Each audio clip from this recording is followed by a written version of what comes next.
Shalom Sobat Skriptura, selamat datang pada seri Renungan Skriptura hari ini.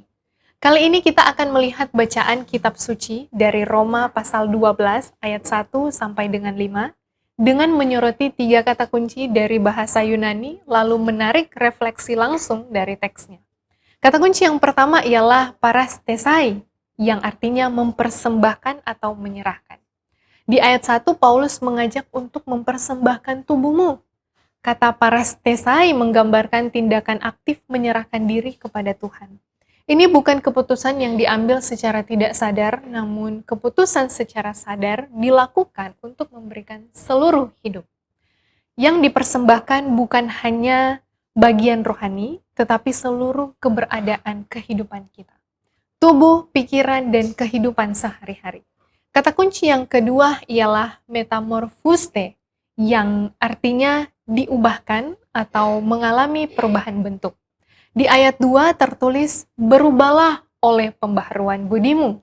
Kata ini menunjukkan perubahan dari dalam yang terlihat dari luar. Seperti perubahan bentuk yang dilakukan secara nyata dari dalam diri, bukan hanya sekedar penyesuaian atas perubahan dari luar.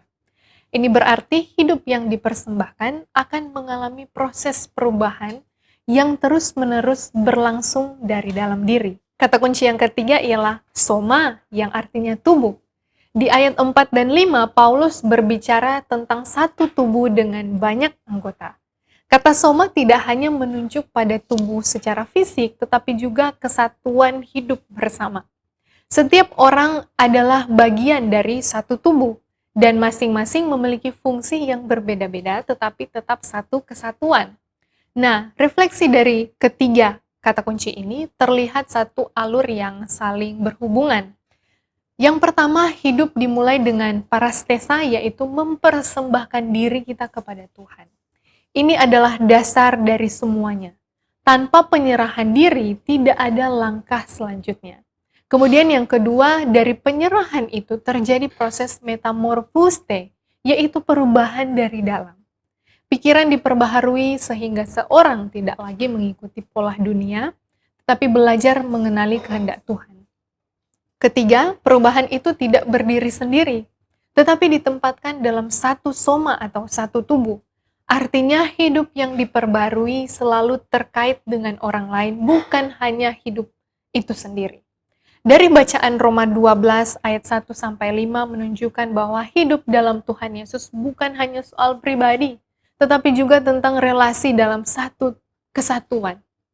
Jadi hidup yang dipersembahkan akan diubahkan, dan hidup yang diubahkan akan mengambil bagian dalam satu tubuh Kristus.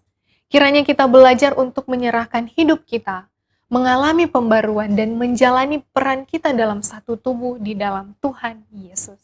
Terima kasih sudah menyimak dan sampai jumpa di video seri Renungan Skriptura selanjutnya. Tuhan memberkati.